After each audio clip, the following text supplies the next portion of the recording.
My parents won the lottery again and told me in a rush they were going out to a restaurant. As always, I refused and stayed home. When the front door slammed shut, I began to record another video. It was important to me. My parents considered it pointless nonsense and were always noisy even when I asked them to be quiet. I had to send them away on some pretext. Whenever I had an idea for a video, you're probably wondering how I, a kid, can make my parents leave the house. It's very simple. That lottery belongs to me, and at just the right moment, I send them the winning ticket. They've always been big spenders, so they run out and burn through the money right away. Yeah, my parents don't know how to handle money at all. No matter how much of it fell into their hands, they still manage to spend it in a matter of days. They consider themselves lucky and say that fortune itself loves them. Because of this, I hide my income from them, as well as the purchases I make with my own money.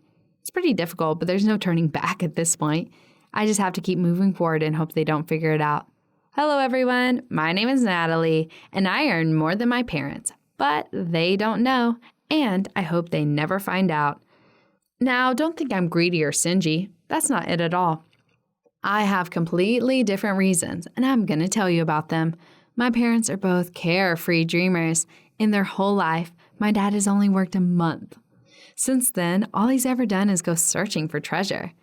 My mom was once an architect, but after she met my dad, she fell under his influence and became infected with the dream of suddenly discovering infinite riches. She began to paint pictures and put them up for auction and hoped that they would sell for millions of dollars. You know, I don't know how likely that is, but I'm sure that they wouldn't immediately spend that money too. There's no way they wouldn't. From the time I was a little kid, my parents tried to convince me that money is something that we should enjoy and that not spending it is a sin. But I saw how sometimes we had to go hungry because of their approach, so I started saving up to help out when that happened. My parents were upset that their daughter didn't know how to enjoy life. So I stopped giving them my money, but I didn't stop saving. At the same time, I tried to shoot some videos, but my phone's camera was terrible. After a while, I managed to buy a camera and I started working on my channel. In earnest, of course, my parents didn't know about any of this and thought all my talk of vlogging was just nonsense. Over time, though, I started earning way more than they did, and the channel became more than just a hobby. I had to come up with a way to stay home alone more often. Then I remember my parents' dreams of suddenly coming into money. I paid a programmer to make a lottery website and then sent my parents an email advertising it. They were the only visitors to the site, and one large sum when it was convenient for me. Sometimes my parents scolded me for being too serious about life and money, and asked me to at least to take it a little easier. One day, my mother found my stash and simply bought a bunch of home accessories with all the money. When I was indignant, she and Dad just made fun of me and called me greedy and cheap. I was pretty upset, but they had all the power, and I realized that sooner or later, I would have to start playing by their rules. Then I realized there was another option. I could start pretending, and then my parents would treat me a little differently. I had to pretend that I, too, was happy to spend money like water, that I was burning through all the money they gave me. They praised me for it. Everything seemed to be going well, but other clients appeared on the lottery site. Apparently, my parents told other people about all their winnings. I wasn't ready for this, and neither was the system. Suddenly, people were winning left and right. There were so many winners that their prizes drained the majority of my savings. It was a total mess, and I was angry with myself for not realizing that this might happen. I had to pay out the winnings to all the participants and close the site to avoid being penalized for running lotteries without a license. I was very angry and knew I needed to find a new option. I had to figure out how to distract my parents. Still, the lottery seemed like a worthy investment, and soon I opened a real lottery with all the proper documents. My parents remained in a special account and received winnings at my request specifically, whenever I wanted to go somewhere. Over time, the numbers that were on my account began to grow, and together with the absence of a large expense, allowed me to accumulate a sufficient amount to buy a home. I could hardly trust my parents with the money, but I was too young to make purchases like that. Then I found a third party, and I transferred the money to buy the apartment I needed and launched a housing lottery. Now, I didn't take into account the fact that before I had sent the money to my parents from my pocket, bypassing the general lottery competition, now as to deliberately giving them the main prize. It turned out to be the largest draw in the history of my site, and I was delighted with the profit, which, by the way, just covered about half the cost of the apartment. But the happiness didn't last long. The third party turned out to be a fraud, and my parents didn't receive any apartment. In addition, my lies were uncovered, and as a result of the investigation, everyone found out who was behind the rigged lottery. It seemed like my life was falling apart. The lottery accounts were seized. I was ordered to return the money to my clients. My views plummeted, and all my advertisers were breaking contracts with me. I've never felt so scared and so terrible. The only thing was that my parents were on another trip and didn't have time to find out about anything. Back at home, I could calmly think about how to solve the problem, but I just kept thinking in circles. There was no way to fix it. I recorded a farewell video for my viewers and sold all my equipment. This amount together with the remaining savings was enough to cover the cost of most of the debts. There were still tens of thousands of dollars that I had to get somewhere. Then suddenly, someone got in touch with me and offered to help. He said that he had information about that third party and that he was caught and convicted. That person also somehow made him take the blame for organizing a fake prank, and my reputation was cleared. My parents were on vacation when they heard about everything. At first, they got very angry and shouted at me for a long time. I tried to make excuses, but they didn't want to hear it, so I was petrified for them to get home. We had a serious conversation. I had to tell them everything about how I was earning money and how I felt about their way of life.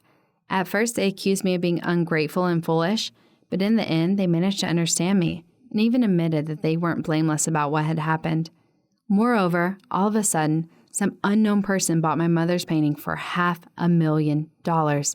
It was an incredible look. Unfortunately, this time my parents didn't rush immediately to waste money. They decided to spend it on something useful. They gave me money to clear out my debts, and then they agreed to buy back my filming equipment and even help me set up a full-fledged studio in my room. Camera, tripods, microphones, noise isolation. Oh, that was very expensive, but it was on a completely different level. My parents have changed a lot and seem to have matured over the past few decades. They didn't grow old, but they got a lot more mature. Before they acted like teenagers, and now they were finally acting like adults. I was very happy about that. We started to get closer and learn to trust each other. Dad opened his own small shop where he began to sell various antiques. It seemed to really make him happy. My mother continuously paints pictures, but only in her free time. Now she's an interior designer, and she loves what she does. In one conversation, my dad confessed to me that when he was a kid, his family was very poor. His parents had to count every penny and scrimped on everything: food, clothes, shoes. He and his brother grew up knowing what it meant to live in poverty. As an adult, he was trying to do whatever he could to not feel like he did as a child. He finally saw that I was happy doing what I was doing, and since then, he and my mother have supported me. It's strange, but I never even believed that we would one day be able to find common ground. I don't even know why I had such a bad opinion of my parents. By the way, that mysterious stranger who agreed to help me turned out to be the same one who bought my mother's painting and my parents, and I really wanted to know who he is to thank him and say how much he did for our family. But his identity was hidden. However, a month later, my mother received an email from a childhood friend of hers. It turned out that the guy was seriously injured many years ago and was confined to a wheelchair. He lost the will to live and fell into depression. The only person who supported him was my mother. Once she told me that there is nothing more important than life itself, and that his not being able to walk didn't mean anything. Many can't feel, and that is much worse. It was these words that helped him continue to live and move on. And despite the fact that their parents parted when he moved, he always thought about her. After a while, he became very rich and wanted to thank my mother, but didn't know how best to do it. He kept tabs on our family, and when he found out about our problems, he decided that it was his time to act, and in fact, his help turned out to be very important to us. He arrived just in time. Do you think it's better to enjoy the moment and live for the day, or is it more important to think about the future and take care of tomorrow? Write your opinion in the comments, and like and subscribe to our channel so you don't miss a new video tomorrow.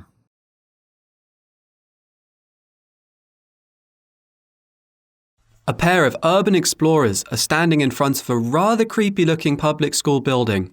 One explains to the other that it has been abandoned for years, though no one in the town seems to know exactly why. The two pull a board off one of the windows and climb through. The inside looks pretty much like they were expecting. Their flashlights reveal that years of squatters, teens partying, and wild animals have left plenty of refuse and debris lying around. There are 2 wings branching off the central portion of the building. They pick one of them to explore and start walking down the hall. As they make their way down past the graffiti-tagged walls, they stop to investigate one of the classrooms.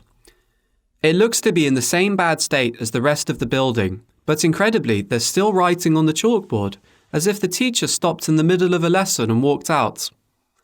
There's even a shriveled old apple still on the desk. As they exit the classroom back into the hallway, one of them stops. Wasn't the graffiti on the wall different before? Impossible. They must be mistaken.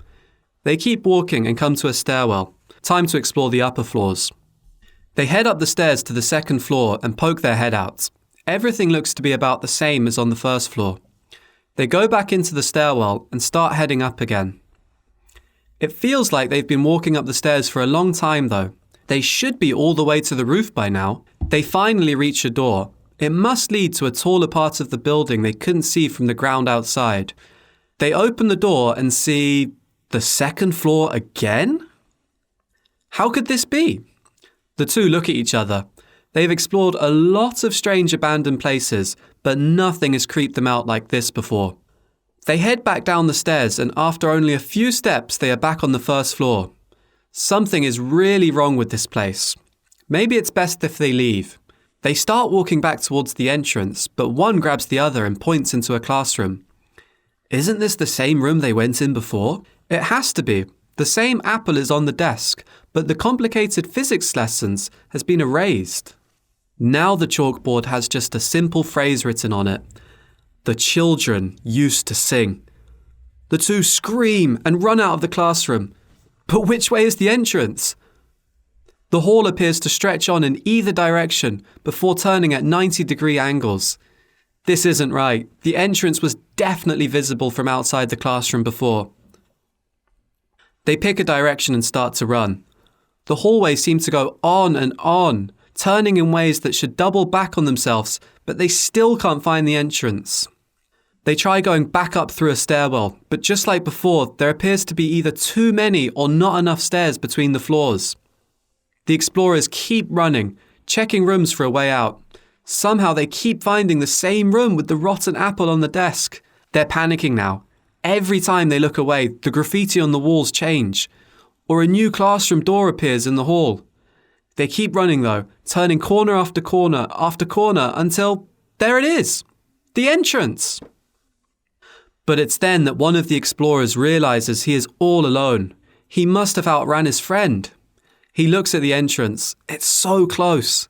He starts to step forward to it, but no, he can't leave his friend. He'll find him. He turns around and right in front of him is the same classroom again, the one with the apple. Only this time his friend is there, sitting at a desk in the middle of the room, asleep.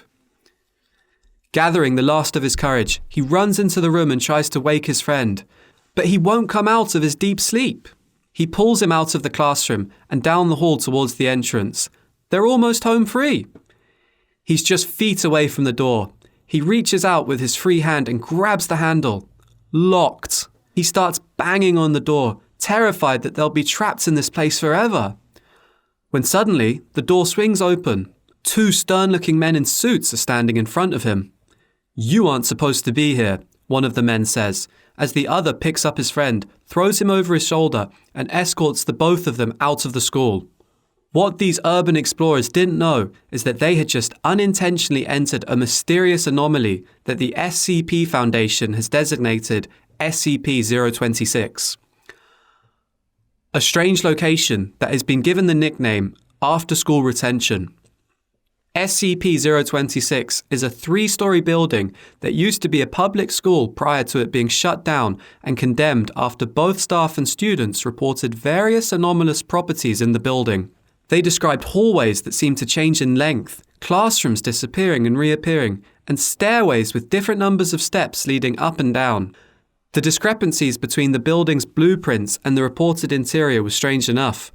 But the former school truly came onto the Foundation's radar after the disappearances of multiple people in the area which were linked to the location. It was initially believed, after sending in robots equipped with video equipment to explore the school, that the spatial anomalies were actually caused by an anomalous metal effect the space was having on people's perception, and that the physics layout of the school was not actually changing. However, additional exploration has proven that this is not the case. The physical space of the school does not in fact seem to change, and even the exploration robots are affected by this shifting geometry. The inside of the school is covered in a substantial amount of graffiti, and most of it is the type you'd expect to see in any abandoned space. Gang signs, names, and street art, for example. But it appears to fade in and out and will change location. The writing on the chalkboards in the classrooms appeared to do the same, and just like the graffiti, much of what is written on the chalkboard is what you would expect to find in a school. Most of the writing relates to basic subjects like maths, literature, and biology. However, some of the subjects that have appeared are highly advanced and out of place in a non-university setting, such as the notes on quantum entanglements that were found on a chalkboard. Bizarrely, the phrase "the children used to sing" has been found multiple times in a variety of places around the building, though researchers are still left without an answer as to what it means or what significance it holds. But the anomalous nature of the writing inside of SCP-026 doesn't stop there. The written content of books, notepads, and other pieces of paper brought into the school have been observed to disappear, leaving blank pages behind, only for the writing to reappear as graffiti or on the chalkboards. It is unknown why or how this is happening, but those working within SCP-026 are advised to be careful of what writing materials they bring inside. Multiple unconscious persons have also been found in the building. Several of the people found in the school have been identified as either former students or faculty of the school, including teachers and janitors, all of whom had been reported missing in the years following the school's closure. Despite some of them disappearing for as long as 10 years after the school closed, when they are found inside SCP-026, they appear much younger than they should be, with the majority being high school aged and dressed in the style of the school's dress code in the time before it was shut down. It is currently not known how they ended up inside of SCP-026 or why they present as being a younger version of themselves. Attempts to wake unconscious people while still inside the school are always unsuccessful. However, once they are transported outside of SCP-026, they will immediately awaken. All have displayed signs of confusion in their brief moments of consciousness before quickly dying from what appears to be severe dehydration. Their bodies will then experience rapid advanced decomposition. No useful information on the nature of SCP-026 has been gleaned from any of these subjects in their brief period after removing them from the school that they are conscious and alive. There have also been several cases of D-Class personnel who have participated in SCP-026 research disappearing from Foundation control, only to be found within the school at a later date. All are found sleeping and experience the same fate as the others who mysteriously appear within the school. The same inability to wake up while inside the school appears to also apply to those who enter SCP-026 and fall asleep, though they do not suffer the same gruesome fate upon being removed from the site and waking. Such was the case for a Foundation agent who during a routine security check of the site was found sleeping in the entranceway of the school by his partner. They were unable to wake the agent up, and he was moved outside the building. As soon as he was outside of SCP-026, the agent regained consciousness and appeared to be in a state of extreme agitation. In later interviews, he reported that he had dreamed he was in a strange classroom, and the same dream had been reported by all subjects who had fallen asleep in the school, as well as by the D-Class personnel who were later found inside. They all described that in the dream they were sitting inside of a classroom that closely resembles those found in the SCP-026, though in the dream it is in a condition that matches how it likely appeared while it was still a functioning school. The bell rings but no one moves, and raising their hand does not get the teacher's attention. Everyone is just sitting silently. If they try to leave the classroom, they find the door is locked. Then they notice what is really off about the dream. Everything is in black and white, except for the dreamer who looks down at their own hands and realizes that they are in color. Just as they begin to realize that they are dreaming and that they are the one who is out of place, they wake up. This dream will persist, recurring over and over, and each time it takes the dreamer longer and longer to realize that they are dreaming. They also notice each time that their hands are a little more grey. Research into SCP-026 is ongoing, and all potential entrances, including both doors and windows, are to remain locked and boarded up in between investigative missions. Alarms have been placed around the location to alert Foundation personnel in the event that civilians or any unauthorized personnel gain entry to the site. Due to the fact that even with these precautions, people continue to be found within SCP-026, there has not yet been a reliable way discovered to prevent it. This anomaly has been classified as Euclid. While you do not appear to be at risk of any serious danger if you have not previously fallen asleep in SCP-026, pay attention to your dreams. And if at any time you find yourself back in a classroom setting where things seem, off, contact the nearest SCP Foundation personnel to receive Class A amnestics in order to minimize any risk of you experiencing an after-school retention. Now, go and watch another entry from the files of Dr. Bob, and make sure you subscribe and turn on notifications so you don't miss a single anomaly as we delve further and further into the SCP Foundational's classified archives.